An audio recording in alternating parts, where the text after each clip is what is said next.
Working in an ensemble for software development can be a fantastic, productive experience, and I thoroughly recommend it.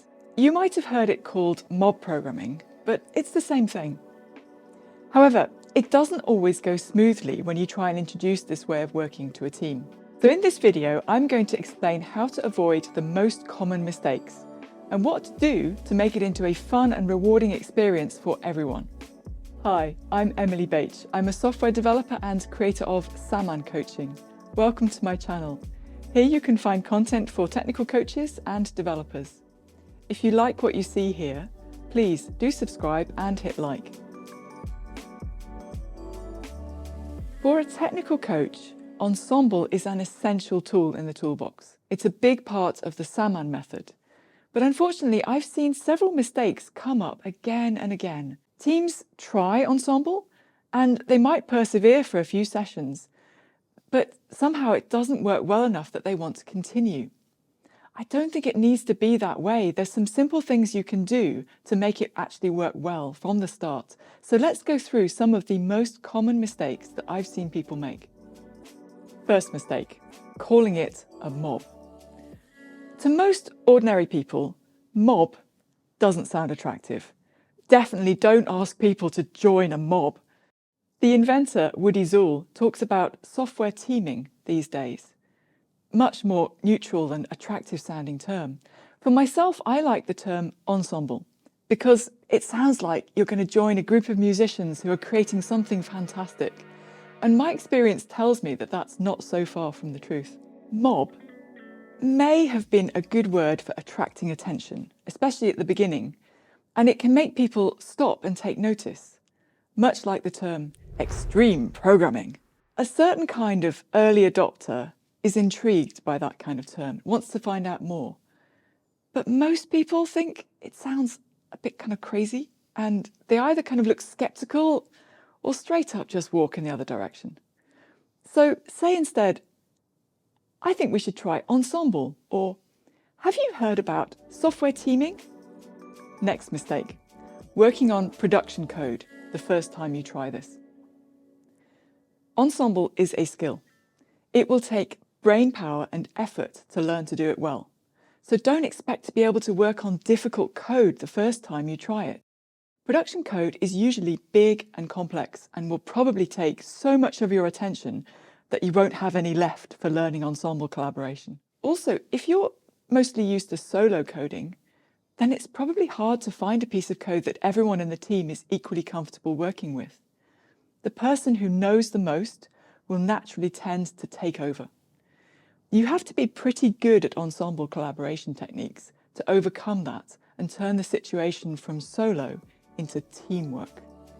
While you're learning and trying to get everyone on board, don't make it also difficult for people to grasp the code and the task you're working on. I recommend starting with a code kata.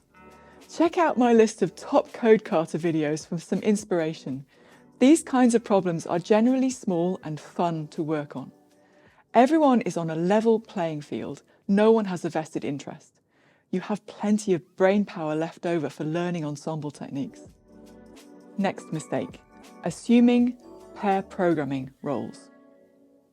In pair programming, there are two roles, often called the driver and the navigator. The driver has the keyboard and the navigator is there to support and advise. But in practice, it's often quite fluid back and forth of who's deciding and who's typing.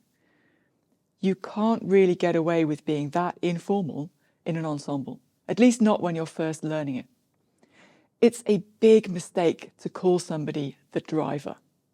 In an ensemble, it's absolutely critical that the person with the keyboard is not the person setting the direction and making the decisions. They are not driving. A big goal with the ensemble is that everyone in the team will understand the code that's being written and take joint responsibility for the design decisions being made. What makes it into the code needs to be explained clearly and be open for discussion. And that doesn't happen if the person with the keyboard is silently forging ahead with their own design ideas. As Llewellyn Falco puts it, for an idea to get from your head into the computer, it must go through somebody else's hands. The person with the hands typing at the keyboard actually has the easiest job in the ensemble. They don't need to decide anything. They are not the driver, they are typing. They shouldn't be stressed about what to do next. Someone else in the ensemble is explaining to them clearly what code to write, what design to implement. This is because everyone in the ensemble needs to know what's happening, not only the person who's typing. Somebody is going to be voicing what's being decided. That person is taking the lead, directing, verbalizing all the decisions.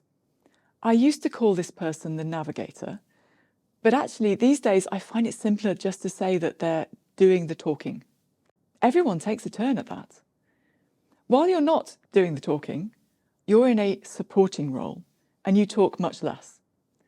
So there are these roles, and knowing these roles and that they are different from pair programming is a big part of making an ensemble collaboration work well. Next mistake, and this is a really big one. You stop doing it because it's not efficient. The hardest parts of modern software development are managing complexity and learning. Ensemble is at its heart about using teamwork to address those issues. You're getting everyone involved in managing the complexity and learning about the problem you're trying to solve. If you can apply more minds more effectively to the same problem, you can solve it more quickly and in a better way. This is not easy to achieve, and particularly not to see the benefits on day one. You might have a manager, or even someone in the team, who decides very early on that this way of working is not efficient and that everyone should just go back to working in the normal way, solo, with code reviews and design documents and test plans and handovers. These are inefficiencies in the normal way of working. But it might not actually help to point that out. In my experience, the argument about efficiency is not actually about efficiency. It's about how uncomfortable it feels when you try something new. It's unfamiliar. It's risky. Let's just go back to how things were before. Again, I suggest starting small. Take just 2 hours in your team calendar each iteration or sprint. Work on a code kata until you feel comfortable with the roles and the rotations. Perhaps bring in a coach or a facilitator who can help you with that. If this starts to go well, continue with this short format, but begin to introduce some production code. And keep doing these short sessions until you feel comfortable enough with ensemble work to try a bigger task and book a longer session. Because at this point, you're in a much better position to decide if ensemble is efficient or not. So those are some of the biggest mistakes that you should avoid when you're introducing ensemble in your organisation. It also helps if you do a bit of extra preparation and background reading. For example, Woody Zuill's book, Software Teaming, or the Mob Mentality podcast. I was interviewed on that a while back, and the hosts really know their stuff. If you'd like to get some more detailed advice and training in how to introduce ensemble to your team, the Saman Society has an official training course called Introducing Ensemble. It's a half-day course, and the materials are designed by very experienced Saman coaches, including myself. So I really hope you will try ensemble programming and avoid the most common mistakes. Happy coding!